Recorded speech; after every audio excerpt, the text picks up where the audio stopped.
Shalom, my name is Esther Suissa. I'm from the Ben-Gurion Heritage Institute, and I'm sitting here today in the library of David Ben-Gurion, a great honor. And today we're going to talk about correspondence, letters to and from David Ben-Gurion, with a particular focus on children and diaspora Jews. So letters, who writes letters today? When did you last write a letter to a person, to a leader? Today we have WhatsApp and Twitter and emails. It's true that technology does a lot. As a mother of a son who has learning difficulties, it's great to have WhatsApp, but there's something magical about letters. And in our archives, we have hundreds of letters which Ben-Gurion used to receive every single day from government officials, world leaders.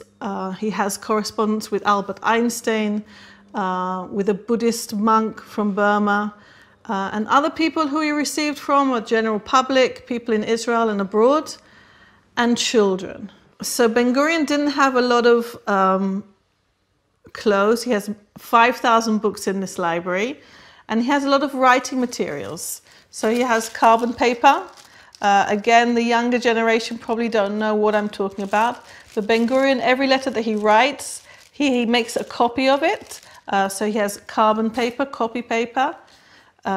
He has a standard letter. Once he comes to Sde-Boker in 1953, he has a letter which says to, the date, and says, I'm no longer in office. Please forward your letter to a government body. My apologies. So he has this letter. And he also has beautiful writing paper, which I wanted to show you, which even today there is, with his signature and a picture, a map of where he is. Sde-Boker, Israel. So we know that he used to write a lot. He slept about 3 hours a night. So he used to write letters, write his books, and he sat here for most of the time. So why did people write to David Ben-Gurion? Sometimes it was a request for help. Perhaps they had a problem, a bureaucratic problem. Sometimes they just wanted general help. Otherwise, curiosity. They wanted to hear what his life was like. And there's even correspondence about ideological arguments. A real exchange of letters. We'll see one of the letters about ideology. So the first letter we're going to see is a request for an autograph. Today, it's not common, but when I was a child, and my parents definitely, people would go around with a small book or a little exercise book and ask for autographs. I've been told that in the 1960s, the 1950s, young people would stand next to the Knesset and wait for a famous person, a member of the Knesset, to come out to ask for an autograph. And here in the letter that we see is from a Daniel Fishbane from Massachusetts in 1957. Daniel, if you're out there, must be in his 70s or 80s. He wrote to Ben-Gurion and asked for an autograph. He also asks Ben-Gurion to reply in Hebrew and calls Israel my religious state, which is an interesting use of word. I assume he meant the state of my religion. So he wrote that. We don't have a reply. So Ben-Gurion probably didn't answer that one. The next letter is an amusing one from 1953, a request from the Temple Sisterhood of Kansas City. With a request for a personal object, they write a white elephant or any personal object from Ben-Gurion which could be used to be auctioned for charity. This was also a type of letter that he received quite often. Again, Ben-Gurion didn't reply to this letter. He couldn't reply to all of them. Sometimes his secretary replied to some of them, but that's an example of two letters. But let's look at another letter which is very common that he received a lot. And this was from school children in Israel, sometimes from abroad as well. Classes of children who would write to Ben-Gurion and show their appreciation. For the teachers, it was a way to teach them how to write. I can say, as somebody who grew up in London in the 1970s, I remember on the 25th anniversary of the Queen, at school we all had to write to the Queen and congratulate her on on 25 years of a monarchy. But coming back here, let's look at this letter. It's an example from 4th graders from Akko. It's 1950, 2 years after the creation of the state. And they're greeting Ben-Gurion for creating the state, for fighting and for winning the War of Independence. And at the end, there's a promise. It says, we will be good pupils, we'll grow up, and we will defend our homeland with our blood. So there was probably a bit of intervention. I don't know how many 4th graders would actually write in that way. So I'm sure the teacher also was involved. And now let's look at a different letter. And this is a letter of curiosity. It's the 15th of January. The date of the letter is the 15th of January, 1954, 3 weeks after Ben-Gurion and his wife have moved to Sde-Boker. And it says the following. To David Shalom. Notice he calls him David. I am from a family in Neve Oz, an agricultural laborers' neighborhood next to Petach Tikva. I'm 11 years old and I study in 6th grade. I get up at 7 a.m., go to school at 8 a.m. and we start to learn. I study 5 hours from 8 till 1. I've read about you in newspapers and I heard on the radio that you and your wife moved from Tel Aviv to Sde-Boker. I would be very happy if you could answer these questions. 1. What time do you wake up in the morning?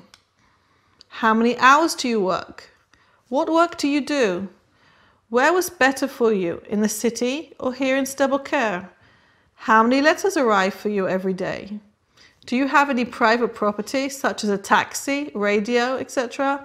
My address, David Gdelau, 9 Aleph Street, Neve Oz.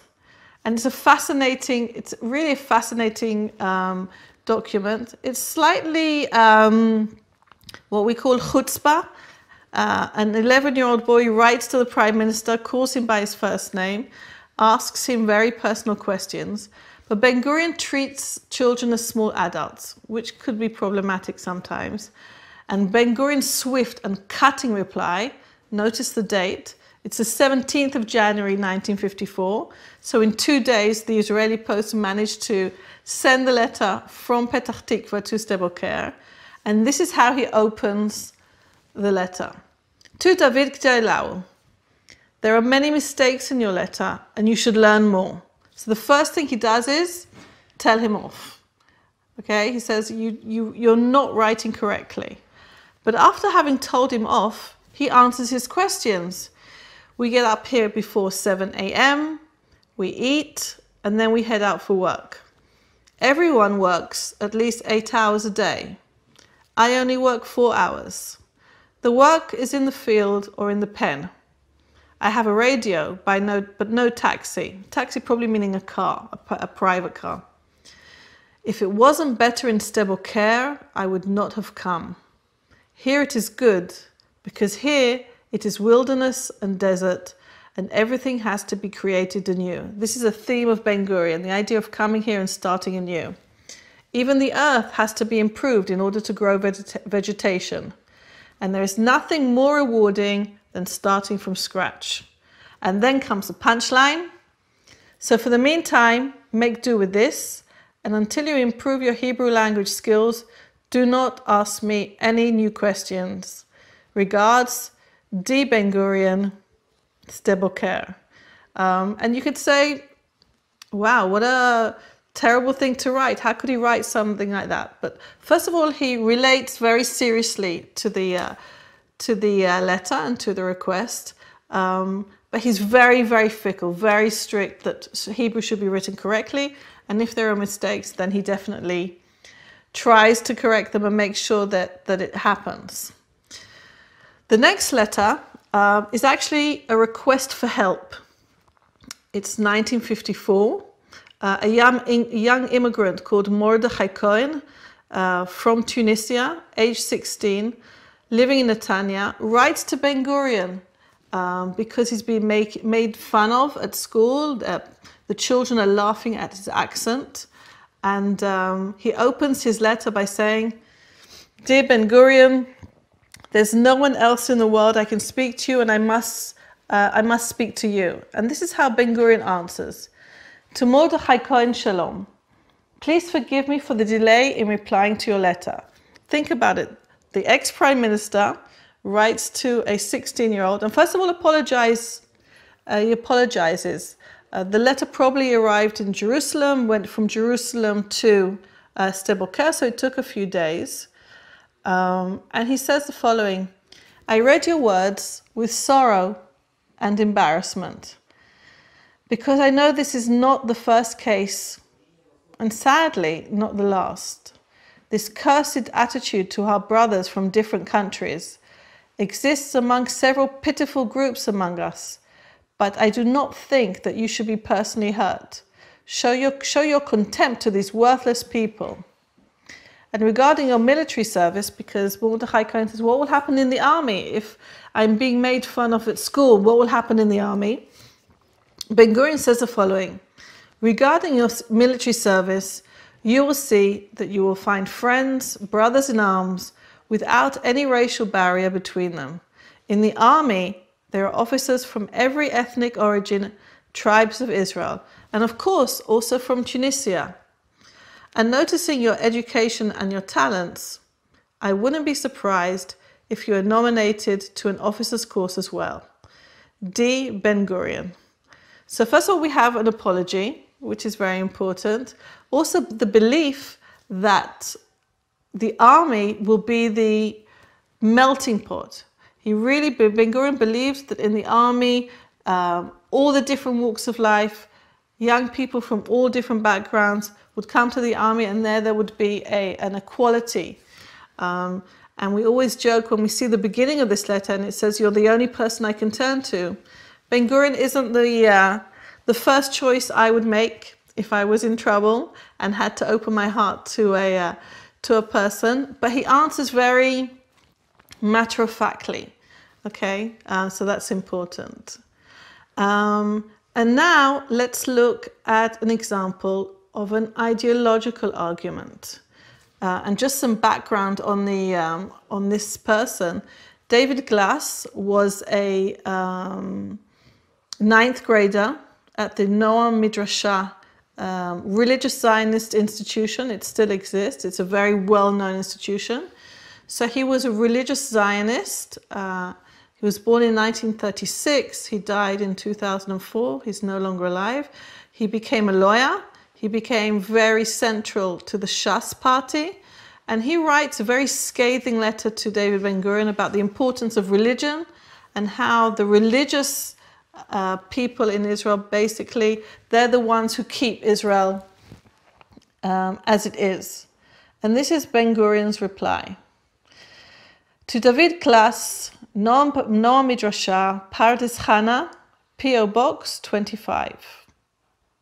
I read your words with interest and respect, but you will probably not be surprised that I do not agree with you. And not only that, I am unwilling to provide my opinions in all the questions you raised. But since you wrote to me in good faith, you will not get angry if my answer will include things which are unpleasing to your ear. You cannot persuade me with your reasoning that you direct your belief for the existence of the nation only on religion. I completely reject your assumption that only one sitting in a dark room learning Torah, or only a resident of Mea Shearim, only they and not others maintain and keep alive Judaism in the present and future. I do not degrade the worth of Mea Shearim Jews, but Jews who do not think like Jews in Mea Shearim have also done much for the existence of the Jewish people, and an Orthodox and ultra-Orthodox Jew such as you has to, in my humble opinion, respect them. You are wrong in assuming that my opinion that those who learn Torah day and night are layabouts or idlers. I am nowhere close to this stupid way of thinking. However, my concept of learning Torah is much wider than yours, and Bialik, who you belittle, is also part of the Torah. Not the Torah of Moses, but the Torah of Israel, and he should be studied. And not just Bialik, but all the sciences. And finally, let me add one more comment respectfully. I feel that you are condescending about the opinions of Jews which are different to yours. Finally, thank you for your conversation, for your invitation to come to Noam Midrashah. If I am free, I will gladly come, but I must warn you not to hold too many hopes of setting me straight in my ways during this visit. Respectfully, D. Ben-Gurion. And here there's something very interesting. What you see on the screen, it's actually, he writes four whole letters to David Glass. He really expresses his opinion. He talks about the way he sees religion in the Jewish state. He considers this person who's much younger than him. It's 1953. David Ben-Gurion is 67. He's talking to a 14-year-old. But he treats him like an equal. He answers his arguments. He provides his own arguments. And the way that he says, okay, I'm a leader, but I'm also one of you. And he wants to express his feelings, the way he thinks, and his perspectives as well. And the last letter we're going to see is an interesting one. We saw it slightly later. And here is a request for advice. Should I make Aliyah or should I not? And the letter was written by a woman from Denver, Colorado. The reply comes in August 1967. And she consults him and asks him whether she should make Aliyah or not. She'd never been to Israel before. The response is interesting because Ben-Gurion gives a rational response. This man who fought for Aliyah of the diaspora Jewry for so many years says to her, perhaps you should come and visit and then decide. Why the deliberation? Why didn't he just say, of course you should come. This is the country for the Jewish people. So maybe it's his age. He's already in his 80s. He's no longer in office. Maybe he's sobered up. But also there's another theme here. And this we see throughout Ben-Gurion's career. He believed that anyone coming to Israel would immediately see the beauty, would immediately be persuaded. There'd be no other need to be persuaded. So he says to her, come, visit, and then you'll probably make the decision. So we thought that was also another one. There are thousands more letters. We'd have to be here for days on end to read them all. First of all, we see a leader who is one of us. He's not above the people. He sees it as important to teach this younger generation to be a personal example. The idea of mutual assistance, that we're here together, so we should help each other. And he really wants to transmit the idea of civil responsibility. Something is wrong in your eyes, you want to correct something, so do it. Write a letter, try and act. There's a sense of partnership, a sense of a common aim. He wants to correct injustices. And here comes a term which is difficult to translate into English. It's called mamlachtiyut. Mamlachtiyut is translated into republicanism with a small r. But basically it's the idea there's a partnership between the citizen and the government. That the citizen has duties, obligations, but he also has rights. And the government also has obligations to the citizen.